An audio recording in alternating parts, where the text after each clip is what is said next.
But pelvic care, you are doing physiotherapy basically only for the pelvis. So just touch your pubic symphysis or touch your sit bone. How to deal with their hormones? What the sex means pleasure, and sex is giving me pain. But is it all right to talk about sex education with younger children? I want my son to know about period. I would say menstruation or periods. Is it normal for them also to be painful? And it was so difficult for me to sit down, even for feeding. Okay, I remember seeing an article in a magazine once where a woman was lifting almost 10 kilos of weight with her vagina.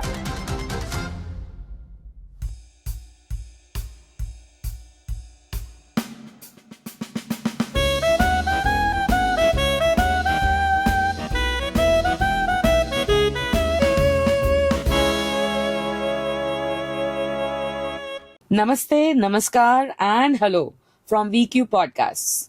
I am Dr. Shachi, your host for today. I am also the CEO of Mahi Language Solution and VQ Podcasts. We try to get you vivid, vibrant voices, expert voices, which can help you in your journey. And today, we just have another one of those. All of y'all constantly talk about six packs. But what about that secret place below the six packs? Today, I have with me someone who is taking care of your pelvis. She runs an institute called Pelvic Care, and her name is Dr. Sunita Patel, a physiotherapist by profession, but she works for women health care. So please welcome Dr. Sunita Patel of Pelvic Care. Welcome, Sunita. Hi, hello. Thank you so much for having me. So, Sunita, I already know you're a physiotherapist, but pelvic care, you are doing physiotherapy basically only for the pelvis. So, what inspired you to take this niche field, come out of physiotherapy and go only into the pelvis? I'm assuming it's only for the females. Like, it came into my life after when I became mother, actually, and I delivered my baby through normal delivery. It was normal vaginal delivery, and there was so much suturing happen in my pelvic region. And due to that, there was scarring, and it was so difficult for me to sit down, even for feeding of, whenever we have to sit and feed our child. And every 2 hours I used to feed because baby was so small and they babies need are that kind of care and food. But not only the feeding was painful, even after having that, the defecation, I was passing my stool and it was so painful for me. And after that, I thought that it's going to be healed. The doctor told me it is going to take time, 1 month, 2 months. And after 2 months also, after that also, when I started my intimate life, that penetration was very painful. It was So basically, your personal journey motivated you into actually opening up these things. You were already a physiotherapist at I that was time. already a physiotherapist. So you just decided to concentrate only on this one, and that's how pelvic care. Actually, I visited doctor, and she was a gynec, and I told her that there's something wrong at my downward area, that area, and then she told me that this is normal. After having a baby, it is normal. I think this cannot be the normal, and I can't live Pain with cannot it. be normal. Pain cannot be normal. And if it is going to pain me, even during that sexual activity, so what the sex means pleasure, and sex is giving me pain. So that was not at all normal for me. And it's reproduction, ultimately for a baby. So, True. okay, So this is I how it understand goes. what you were saying. So that is what started the birth of pelvic care as such. Okay. Now, like you said, pain, I would say menstruation or periods, is it normal for them also to be painful? Or is it related to some kind of physical exercises that the child is not doing in the pelvic area make the periods painful? No, the period pain is not related to the pelvic floor muscles or the pelvic area. The period pain is kind of related to that pain and contractions coming from the uterus.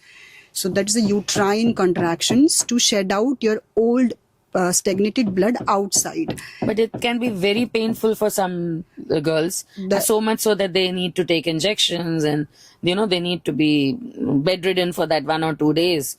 So would exercise in some form help reduce the pain? Definitely, because the pain is due to the estrogen. Estrogen is a hormone, and if you do exercise, good exercise, you can definitely try to balance the estrogen level in your body. So good exercises can so it's not definitely normal help. to have very severe period pain which immobilizes Yes, you, yes, and yes. it's possible to rectify it with the correct Yes, exercise yes. and your health. Yes, core All right. exercise, core workout basically is very good. What other services do you meet out at your center?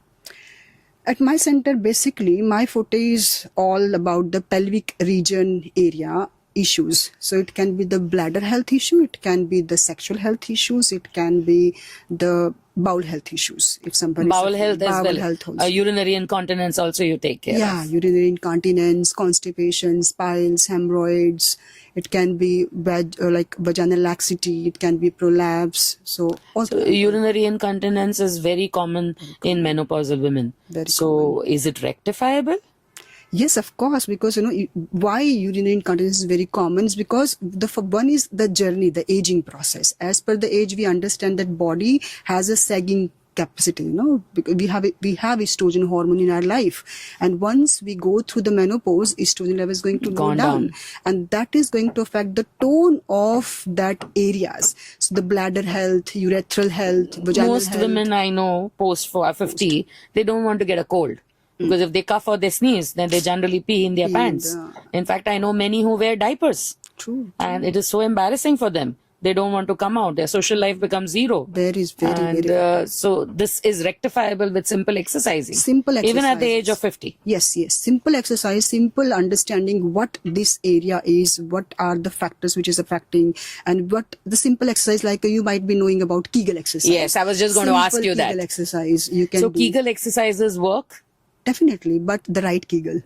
Because Okay, I remember seeing an article in a magazine once where a woman was lifting almost 10 kilos of weight with her vagina. Yeah. And she said that this was possible with Kegel exercises. True. But 10 kilos of weight with her vaginal muscles. Yeah, so that's- that is what the vaginal muscles are capable of.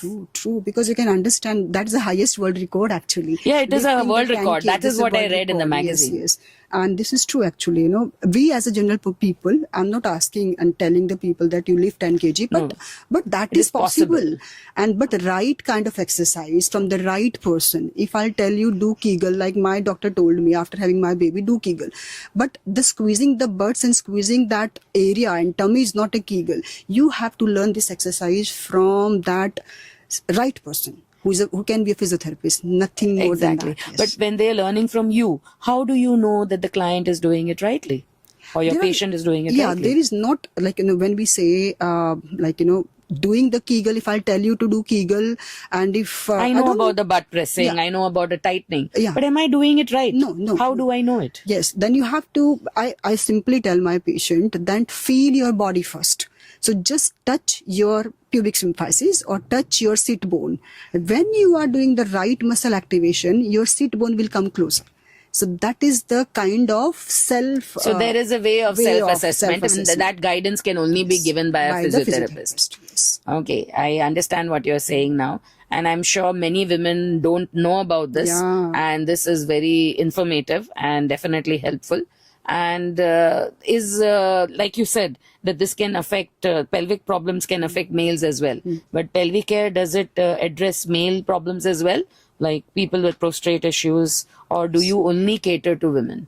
Like before, I used to think that my forte is women's health, but as per my experience, my understanding, and my exposure to the society, people have different issues, like a simple erectile dysfunction. There is like bladder leak in male also after having these prostate issues.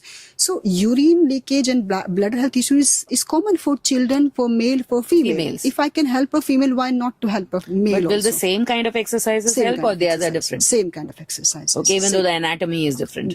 Bit of anatomy different. There are so many muscles. So 2-3 muscles are different in male. So, but the same exercises can help. Now, because my daughter has attended it, I know that you run workshops on puberty talks. Yes. Where you actually help growing children from 10 years to 18 years who are having teenage issues, who are having anger issues, who are having this, exposure to sexual talks and, the opposite sex and exploration. and you very succinctly teach this young children how to deal with their hormones as such. True. So I know that this workshop is offered at your center. So can you tell us a little bit about how that started and why you did it and what are the benefits? Because I know quite a few number of ladies whose children I have sent to you. Yeah. So I know that you're very popular in this particular topic. So how did you start it? Thank you so much for sending me that reference, first of all. Actually, no, I understand that we want a good youth, the youth which can understand their own body. If you ask me about why the period comes, and I understand because as a medical person, if you ask my mama why periods come, she will tell me that, oh, as a woman, we have to go through. She don't have a right answer for that. So the mama, they are not educated. The mama, they don't have a right answer to give to the kids. And I learned about this in my life with my experiences, my exposures and experiments. So your children know. I want my son to know about period. So my son is around 13 years and he is doing shopping of my sanitary pads since when he was 9. So I used to send him to the chemist and shop and tell him. After Akshay Kumar's movie on sanitary pads, True. I think most youth today know what it is all about. So that is not such a big issue, but this is a problem that was there in our generation. And another thing is, it's not about periods and talk about the period. It is about the science behind periods. So the youth can accept that with a positive mindset. There are so many studies in South which has happened, and 60% of the girls who are going through this period cycle, they are not accepting it. In some religions, they are not even allowed to eat with the family. True. They are sent out of the house. I mean, it is quite sad actually, because it is a normal process and for reproduction. Without proper menstruation, there will be no children. No children. True. Very, very true. Now, I believe as a part of your puberty talks, you also teach children about good touch and bad touch. Yes. And recently there was a study that anatomical names like vagina, penis, intercourse is not something that you refer to for a child younger than 8 or 6 years of age.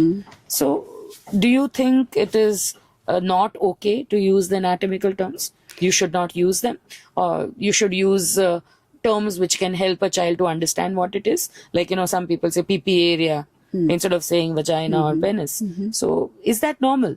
Why should we have a separate name for it just because they are children? I don't feel that we should not use the anatomical names. We should use this name as per the understanding of the kid, per the age. If there is a kid who is like toddler, 3 years old, he don't understand vagina, she don't understand, he don't understand. So we should not use these heavy words which are not useful for them. So instead of using that terms, we can use a different terms according to their understanding, their aging process. So for that particular age, between 3, 4 and 5, the use of the terms like, okay, this is your vulvar area. So vulva is a good term to use. This is your nipple instead of using the breast, because nipples, they know, the mamas, they are sucking the milk, they know the nipples. So we can use the word nipple. We can use the word buttocks. We can use the word vulva. We can use the word anus because they are defecating every day. So there are certain words we can use, but as per their understanding. Once they will start growing, assume that we have a 7 years of a girl, and very soon the periods are going to come. Then we can start using a different termination. Okay. Like instead of using the word susu and poti, we can now slowly shift towards the word urination, defecation. And defecation. Yeah. Okay. In this way, we can go ahead. But is it all right to talk about sex education with younger children? Looking at the newspapers, magazines, reports, you see rapes are happening with younger and younger ladies. And even I believe sodomization of boys is happening at very young ages. So many parents, when they want to send their children to preschools, they are really worried. What if the attendant will do something? What if some stranger enters the school and does it? So they want to protect their child. At the same time, they don't want to scare the child. True. So in order to protect the child, the only way is to talk about sex to that child, make them understand about bad touch and good touch. So do you think 2 years and 3 years is too small to talk about sex with your kid? Or is it important? it is too young for them to understand the But what word about sex. bad touch and good Yes, touch? the another thing is we can slowly, as per again, I'll say, according to their understanding, we can modify the things. Instead of telling them about sex, we can teach them about body parts. Like, this is my body part, nose. So this is my body part, anus. So body parts and private body parts. If you give this understanding to the baby, if who's 3 years old, 6 years old, so my private body parts belongs to me, and that private body parts should not be touched by. accessible to everyone. If someone is touching you that area, around that area, so that is comes under bad touch. So in a different way, we can teach our kids. So it is important to teach them bad touch, good touch, but not in terms of reproduction. true. What about where is the baby coming from? The baby is there in the stomach and you say the stork got it. Ah. I mean, you're actually making a story for the child. So is that normal? Isn't it a lie? One side you're telling the child not to lie, and the very other side you are lying to the child that the stork got the baby, Yeah. and you can clearly see it's there in mummy's stomach. True. So how do you deal with this kind of issues? When do you think is the right time to talk about, where do the babies come Comes from? from. Okay. Again, I will say that when kids are asking this kind of question, the first thing is why they are asking. Okay, what is motivating Probably them? they are having a sibling. Mummy is Why pregnant. mama is pregnant? So when mama is pregnant, they can see babies in the tummy. So at that age, we can definitely tell a baby as a toddler, 3 years, 4 years, 5 years old, that baby comes from mama tummy, and that is not a One lie. of my friends told her I swallowed it. That And is- that child was aghast. And I felt that was bad. That is I would bad. have rather told him, that mama loves papa a lot and this is how babies are born. That's how you were born. Something like that. I mean, how can you say I swallowed the baby? But Yeah, that that is is wrong. what That I is mean. wrong. And these are the kind of things that actually make people scared. True, And the child gets scared. So what is that thin line and whether to cross it or not? That is the big question that I wanted to ask you. When do you know the child is ready to hear it? Okay. And is it okay for all preschools to talk about it? Do you think it should be a part of their curriculum?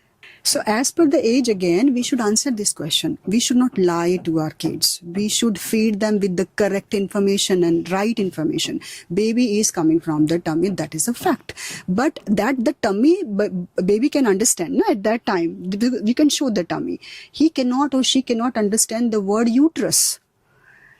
So once he is going to grown up, she's going to grown up, And then you slowly, you can start using the word beta. Baby is coming from the uterus. Then So they when can is the ask correct time? Okay, I agree with you that a 3-year-old child should not be exposed to it. So which is the correct age at which sex education can be given to the child? I think as soon as your baby starts showing you the breast buds and puberty signs. So that's almost 10 to 12 now. No, nowadays it's like 7 years.